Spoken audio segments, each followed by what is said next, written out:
August 7th, 1986. I show up to court with my attorney, Mr. Dan Velasco, who, might I say, is great for divorces, but if you have a child custody or child support, don't go with him. He kind of just walks through it. It's too bad I didn't find that out until after the fact. Of course, it cost me $150 an hour. This is 1986. Now you can imagine. But this piece of paper, which gives us both, my ex-wife and me, joint legal custody of our son. We have the parties jointly and shared jointly in physical custody, as set out in agreement reached in the conciliation agreement filed correctly here within. Now, when we walked in there, since I knew this was only going to be, it's going to be a continued case, and this is only an order for 2 months. All I want to do was joint custody. You know, she figures it out. She can have him 4 days, our son 4 days, and I have him 3. I have him 3. She has 4. Either way, I can have him a week. She can have him a week. Joint custody. That's all I wanted. No. Here's what she wanted.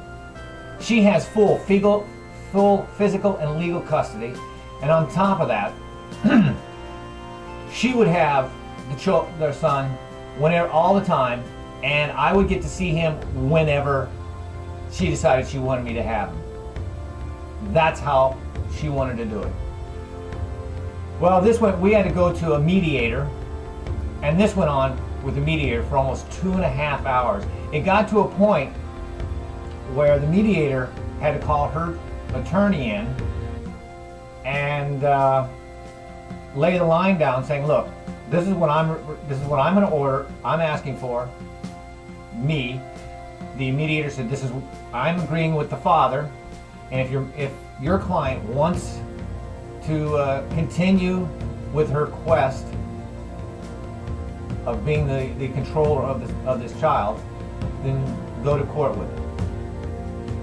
Well, I guess her attorney straightened it out and said what's going to happen is the judge will give the father complete control for the next 2 months.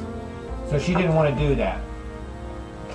So right before we went into court, she just looked at me, just gave me this look of death. Now we move on. The parties shall refrain from removing the minor from the 7 Southern California counties. I had no problem with that. It also asked that I pay $175 a month in child support. I didn't like that, but I knew it would be 2 months. I'll go with it. It also says that we must come back on November 6, 1986 for our next case, and at which point we would continue our battle. Then it says, and I love this, the parties shall refrain from annoying, harassing, molesting, striking, or assaulting the other in any manner whatsoever. Now remember that, because farther down it says, each party shall be restrained from making derogatory remarks about the other or in the presence of minor children. Now that's interesting, because later on I'll be I kept a diary of pretty much everything. And if you are a father and you are about to go through a divorce, please, it sounds really stupid, but buy yourself a little notebook and write little notes. You want day, time, and any little information. Called this day at this time, no answer. Called this day, this time, left message. Called this day, talk to this person. Because those will come back and help you out a lot. Well, kinda. It'll help me out because I'm going to be putting the whole system on trial here on YouTube. But It'll help you refresh your memory. Because when I was told to do this, I was told we could use this in court, but then I find out no. I don't know why. I kind of have an idea now, but I don't know. Just do it, trust me. But as I was saying, in these diaries, I'll be talking about the phone calls and what was said and who was said, and you'll find that was broken right away. She was constantly in the background when I was on the phone to my son, screaming and yelling at him, telling him about me, saying things about me that were not true. Now, and just to show you I'm not joking around, I don't know how well we can get it, but there you go. There's the signatures, and there's the judge down there who signed it. Some Milton something or other, I don't know.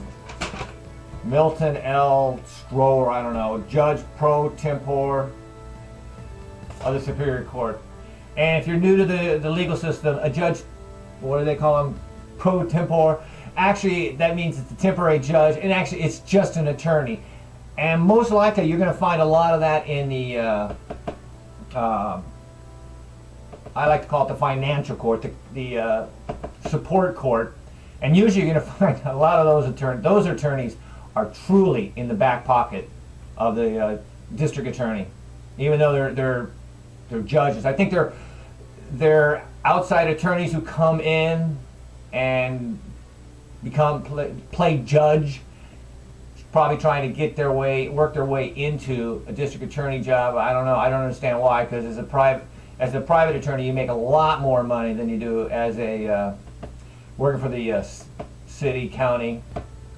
But that was the very first day. Now we'll move on and start talking about what happened between August 7th and November 6th.